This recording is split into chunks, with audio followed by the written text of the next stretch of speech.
સુરત શહેરમાં શ્રી રામ સેવા charitable trust દ્વારા મજૂરોના મિત્ર અને નાયબ મુખ્યમંત્રી શ્રી હર્ષ સંઘવીના જન્મદિવસના ઉપલક્ષે એક હૃદયસ્પર્શી સેવા કાર્યક્રમનું આયોજન કરવામાં આવ્યું હતું। આ કાર્યક્રમમાં ભેસ્તાન ભાણોદરા ગામ હળપતિવાસના નાના બાળકોને પતંગ, દોરી, ચીકી અને લાડુ વિતરણ કરવામાં આવ્યા હતા।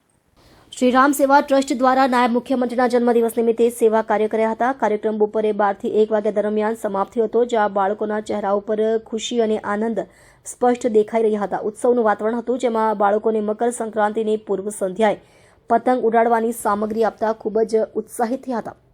શ્રી હર્ષ સંઘવીજીના જન્મદિવસને સેવાના દિવસ તરીકે ઉજવવાની આ પ્રણાલિકાએ સમાજમાં સકારાત્મક સંદેશ પાઠવ્યો છે। ટ્રસ્ટના સ્વયંસેવકોએ આ કાર્યક્રમનું સફળ સંચાલન કર્યું અને દરેક બાળક સુધી સામગ્રી પહોંચાડવાનું કાર્ય સુંદર રીતે કર્યું। સ્થાનિક લોકોએ આ પહેલની ખૂબ પ્રશંસા કરી અને ટ્રસ્ટના સામાજિક યોગદાનને વધાવી લીધું। આવા કાર્યક્રમો દ્વારા સમાજના નિરાધાર વર્ગ સુધી સહાય અને આનંદ પહોંચાડવાનો શ્રી રામ સેવા ટ્રસ્ટનો સંકલ્પ સફળતાપૂર્વક અગ્રેસર થઈ રહ્યો છે।